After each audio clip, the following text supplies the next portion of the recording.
बिस्मिल्लाहिर्रहमानिर्रहीम। अस्सलामुअलैकुम। मेरा नाम डॉक्टर मुदस्सिर हुसैन है और आप देख रहे हैं वेटनरी इनसाइट्स। दोस्तों, आज के सेगमेंट में हम एक लाइव डिस्टोकिया का केस, प्रैक्टिकल केस डिस्कस करेंगे और उसको हैंडल करने का तरीका भी आप लोगों को बताएंगे कि अगर गाय या भैंस बच्चा नहीं दे रही तो क्या करना चाहिए और इसको किस तरीके से हैंडल करना चाहिए।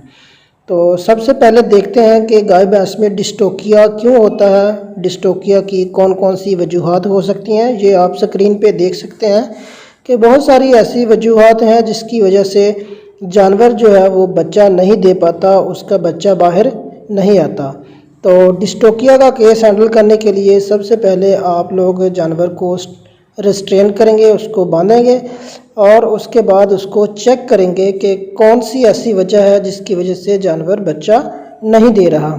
और आप लोगों को करना क्या चाहिए कि जब जानवर को सूआ लग जाता है, वो वाटर बैग, पानी वाली थैली फेंक देता है, तो उसके 1.5 से 2 घंटे तक आप लोग वेट करें। और अगर जानवर बार बार ज़ोर लगा रहा है और ज़ोर लगाने के बावजूद 1.5-2 घंटे तक कोई चीज़ बाहर नहीं आ रही, बच्चे की टांगें, उसका सर बाहर नहीं आ रहा, कोई प्रोग्रेस नहीं हो रही, तो फिर आप लोग किसी डॉक्टर को बुलाकर उसका मुआयना करवाएं ताकि पता चले कि कौन सी वजह है जिस वजह से जानवर बच्चा डिलीवर नहीं कर रहा।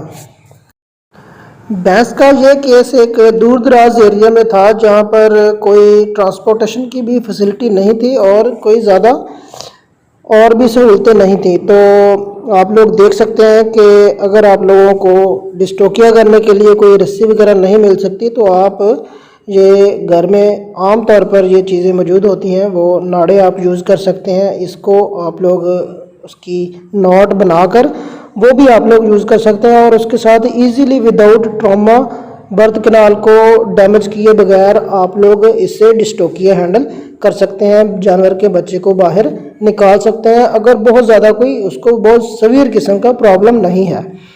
तो अब गाय और भैंस में डिस्टोकिया की बच्चा बाहर ना आने की कौन कौन सी वजूहात हो सकती हैं। तो इसमें 2-3 तरह की वजूहात हो सकती हैं।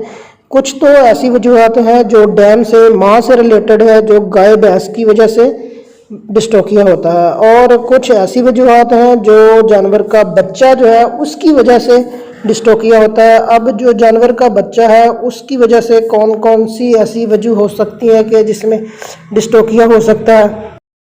मिसाल के तौर पर जानवर का बच्चा ओवर साइज है, फीटल मॉन्स्टर है, उसका साइज बहुत बड़ा है तो भी डिस्टोकिया हो जाता है। और सबसे ज़्यादा कॉमन काज जो डिस्टोकिया की होती है वो फीटोपेल्विक डिस्प्रपोर्शन होता है कि जानवर के बच्चे का साइज़ और जो जानवर की कोले की हड्डी है, जो उसकी पेल्विस है, उसके साइज़ में बहुत ज़्यादा फ़र्क होने की वजह से जानवर का बच्चा बाहर नहीं आता। या तो पेल्विस का साइज़ छोटा होता है या फिर बच्चे का साइज़ बड़ा होता है। तो फीटोपेल्विक डिस्प्रपोर्शन जो है ये सबसे बड़ी वजह होती है डिस्टोकिया की, जिसकी वजह से जानवर का बच्चा बाहर नहीं आता। तो इसके बाद अगर जानवर के बच्चे की मौत वाक़ई हो जाती है तो उसमें एम्फीसीमा हो जाता है, गैस भर जाती है पुट्रीफेक्शन की वजह से, तो तब भी उसका बच्चा बाहर नहीं आता। इसी तरीके से जो फीटल डिफेक्ट्स होते हैं, मिसाल के तौर पर बच्चे के पेट के अंदर पानी भर जाता है, एनासार्का हो जाता है, असाइटिस हो जाती है, सर के अंदर पानी जमा हो जाता है जिसको हाइड्रोसेफेलस कहते हैं, तो भी जानवर का बच्चा बाहर नहीं आता। तो ये तो फीटल डिफेक्ट्स थे। और अगर जानवर के बच्चे की पोजीशन, पोस्चर और प्रेजेंटेशन ठीक नहीं है, उसकी बाजू जो है, उसके टांगें मुड़ गई हुई हैं, फोल्ड हो चुकी हैं, सर मुड़ गया है, तो उस वजह से भी जानवर का बच्चा बाहर नहीं आता। तो उस केसेस में भी जानवर को डिस्टोकिया का सामना करना पड़ता है, उसका बच्चा बाहर नहीं आता। तो एक्सटर्नल हेल्प की वजह से, एक्सटर्नल हेल्प की ज़रूरत होती है और इंटरवेंशन करनी पड़ती है, जानवर का बच्चा मैनुअली बाहर निकालना पड़ता है। इसी तरीके से जो बच्चे की माँ है उसकी वजह से भी डिस्टोकिया हो जाता है। काफ़ी सारी ऐसी वजूहात भी हैं कि जो माँ है उसकी वजह से भी डिस्टोकिया हो जाता है। मिसाल के तौर पर अगर जानवर की जो ज़ोर लगाने की कैपेसिटी है वो कंप्रोमाइज़ हो चुकी है तो उस वजह से भी डिस्टोकिया हो जाता है। अब जो फोर्सेस हैं, एक्सपेल्सिव फोर्सेस, वो 2 तरह की होती हैं। एक तो जानवर अपनी बच्चेदानी की वजह से ज़ोर लगाता है उसमें कॉन्ट्रैक्शन आती है तो ज़ोर लगाता है और बच्चे को बाहर धकेलता है। दूसरी उसकी पेट की मूवमेंट्स होती हैं, जो पेट की फोर्सेस होती हैं उसकी वजह से भी जानवर ज़ोर लगाता है, स्ट्रेनिंग करता है और बच्चे को बाहर फोर्स करता है, प्रोपेल करता है। तो अगर एक्सपल्सिव फोर्सेस जो बच्चेदानी की हैं वो कमज़ोर हैं, मिसाल के तौर पर कैल्शियम की कमी हो गई है और जो ट्राइन इनर्शिया हो गया है, जानवर की बच्चेदानी के अंदर हरकत नहीं है, या बच्चेदानी को रप्चर हो गया है, फट गई हुई है, या उसको टॉर्शन आ गई है, वल पड़ गया हुआ है, तो उस वजह से भी जानवर का बच्चा बाहर नहीं आता। तो जो पेट की फोर्सेस हैं, जो एब्डोमिनल फोर्सेस हैं, उनमें भी जानवर की अगर कैपेसिटी कम हो जाती है, कंप्रोमाइज़ हो जाती है, तो भी जानवर का बच्चा बाहर नहीं होता। मिसाल के तौर पर जानवर की एज बहुत ज़्यादा है तो वो ज़ोर नहीं लगा पाता, उसको किसी बीमारी की वजह से वीकनेस है, कैल्शियम की वजह से वीकनेस है, तो भी जानवर ज़ोर नहीं लगाता। और इसी तरह अगर जानवर को पेट के अंदर कोई पेनफुल कंडीशन है, मिसाल के तौर पर जानवर के अंदर कोई लोहे की चीज़ चली जाती है, उसको टीआरपी का प्रॉब्लम हो जाता है, तो उस सूरत में भी जानवर ज़ोर लगाने से गुरेज करता है और ज़ोर नहीं लगाता तो फिर डिस्टोकिया हो जाता है। जानवर की बच्चेदानी जो है उसको हर्निया हो जाता है, यूट्राइन हर्निया हो जाता है, या डायफ्राम जो है वो फट जाता है। तो इन कंडीशंस में जानवर ज़ोर नहीं लगाता, और जब ज़ोर नहीं लगाएगा, स्ट्रेनिंग नहीं करेगा, तो डेफिनेटली जानवर का बच्चा बाहर नहीं आएगा और उसको डिस्टोकिया का प्रॉब्लम हो जाएगा, जो फिर एक्सटर्नल हेल्प की ज़रूरत होती है जिसमें, और वो मैनुअली ही निकालना पड़ता है। बिल्कुल ऐसे ही कुछ बच्चेदानी के भी मसाइल होते हैं जिनकी वजह से जानवर का बच्चा बाहर नहीं आ पाता, उसको डिस्टोकिया होता है। मिसाल के तौर पर जानवर की जो पेल्विक कैविटी है, जो पेल्विस की हड्डी है, उसकी जो पुट्ठे की हड्डी है, अगर उसमें कुछ प्रॉब्लम्स हैं तो उस वजह से भी जानवर का बच्चा नहीं आता। मिसाल के तौर पर जानवर की जो पेल्विस है उसका साइज़ छोटा है, जैसे जो यंग हीफर्स होती हैं, जो भेड़ियाँ होती हैं, उनकी उम्र पूरी नहीं होती और उसको जल्दी से क्रॉस करवा दिया जाता है। तो इस तरह के जो जानवर होते हैं उनमें पेल्विस का साइज़ अभी पूरा नहीं बना होता, तो उस वजह से भी जानवर का बच्चा आसानी से बाहर नहीं आता। या फिर जानवर को कोई चोट लगी है, जानवर गिरा है और उसकी जो पेल्विक बोन है उसका फ्रैक्चर हो गया है, वो टूट गई है और दोबारा से वैसे ही जुड़ गई है, टेढ़ी जुड़ गई है, तो उस वजह से भी उसकी स्पेस कम हो जाती है और बच्चा बाहर नहीं आ सकता।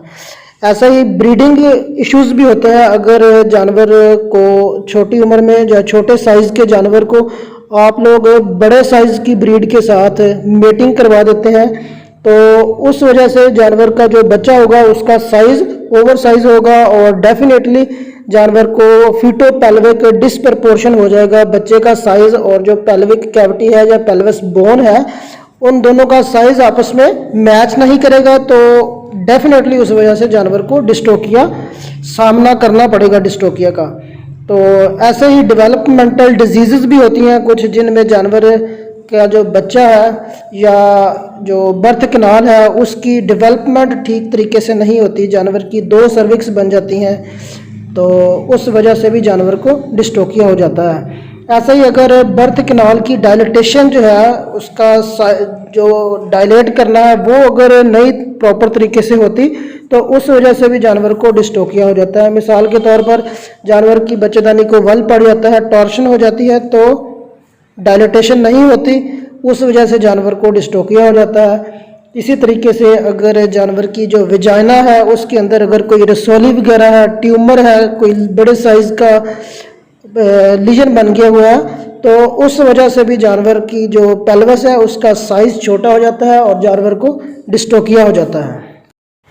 जानवर की सर्विक्स का ना खुलना, उस वजह से भी जानवर को डिस्टोकिया होता है। और अगर जानवर का जो मुतराका बाहर जो एक्सटर्नल पोर्शन है रिप्रोडक्टिव ऑर्गन्स का, जो वल्वर लिप्स है, उसकी स्टीनोसिस हो जाती है या वो उनका साइज़ पूरा नहीं होता, तो उस वजह से भी जानवर को डिस्टोकिया हो जाता है। मैंने इस वीडियो में कोशिश किया कि जो मेन काजेज़ हैं डिस्टोकिया की, जिसकी वजह से जानवर का बच्चा बाहर नहीं होता, उनको सारी वजूहात को थोड़ा थोड़ा करके ब्रीफ कर दूं ताकि लोगों को पता चले, ताकि जो प्रोफेशनल हजरात हैं उनको भी पता चले और जो हमारे फार्मर हजरात हैं उनको भी पता चले कि जानवर को अगर डिस्टोकिया हो जाता है तो उसको कितनी देर तक हैंडल करना है, कितनी देर तक आप लोगों ने डॉक्टर को बुलाना है और कौन सी ऐसे साइंस होंगे जो आप लोग नोट करेंगे और डॉक्टर को बुलाएंगे। किस तरह के केसेस में डॉक्टर की ज़रूरत है, किस तरह के केसेस में डॉक्टर की ज़रूरत नहीं है।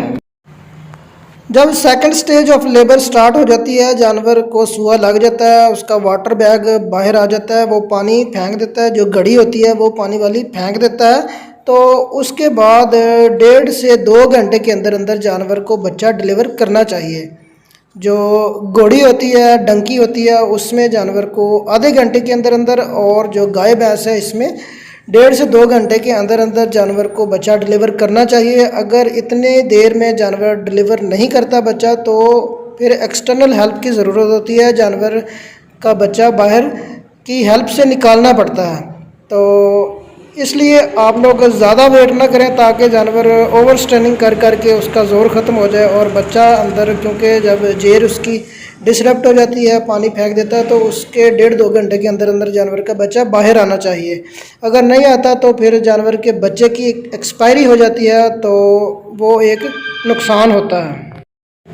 आप लोग वीडियो में देख सकते हैं कि जानवर को ट्रैक्शन के लिए जो रस्सियाँ डाली हैं, वो ट्रैक्शन आप लोगों ने सीधी नहीं करनी बल्कि उसको डाउनवर्ड पोजीशन में करना है, नीचे की तरफ करना है, ताकि आसानी के साथ बच्चा जो है वो बगैर कोई ट्रॉमा किए, बर्थ कैनाल के अंदर कोई ज़ख्म किए बगैर जल्दी से बाहर आ जाए। जब आप लोग उसको नीचे की तरफ ट्रैक्शन लगाएंगे, नीचे की तरफ खींचेंगे, तो वो एंगल जल्दी से बाहर बच्चे को ले आएगा।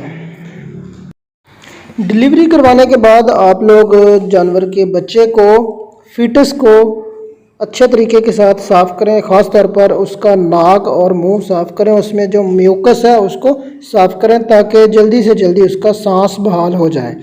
और अगर उसका सांस बहाल नहीं हो रहा तो उसकी CPR करें, जो उसकी कार्डियोपल्मोनरी रिससिटेशन करें, उसके लंग्स को दबाएं ताकि उसमें एयर्स जानी शुरू हो जाए और उसका सांस बहाल हो जाए। पैदाइश के फ़ौरन बाद जानवर के बच्चे को अच्छे तरीके से साफ़ करें, उसका म्यूकस साफ़ करें, उसके नाक से, मुंह से म्यूकस साफ़ करें। उसके बाद उसको जितनी जल्दी हो सके जानवर के माँ के आगे रखें ताकि वो उसको चाटना शुरू करे, उसको लिकिंग करे। और क्योंकि अक्सर केसेस में ऐसा भी होता है कि अगर आप लोग जानवर का बच्चा उसके सामने नहीं करते तो जानवर बच्चे को भूल जाता है और बाद में उसको फीडिंग भी नहीं करवाता आसानी से, और वो एक बहुत प्रॉब्लम बन जाती है।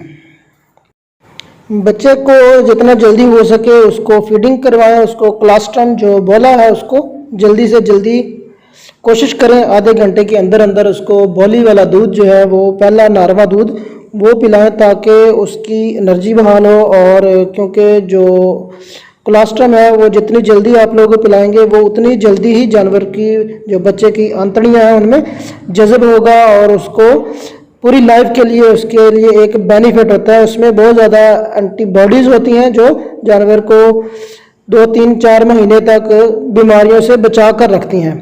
उसकी नेवल कार्ड, नाफ को पायोडीन के साथ साफ़ करें, डिप करें ताकि उसको नेवल इल या जॉइंट इल की बीमारी ना हो।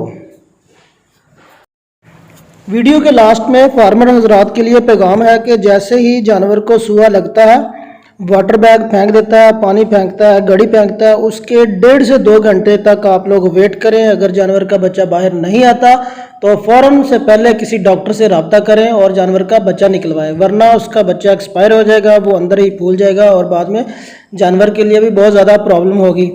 तो उम्मीद है आप लोगों को आज का सेशन बहुत अच्छा लगा होगा, क्योंकि आप लोगों के लिए बहुत ज़्यादा इन्फॉर्मेशन इकट्ठी की हैं और उसको प्रॉपर तरीके से डिलीवर करने की कोशिश की है। तो आप लोगों से रिक्वेस्ट है कि आप लोग इन चीज़ों पर, इस गाइडलाइन पर ध्यान दें, इसको फॉलो करें ताकि किसी मज़ीद बड़े नुकसान से बचा जा सके। अपना ख्याल रखिएगा और हमारे इस चैनल का भी। अल्लाह हाफिज़।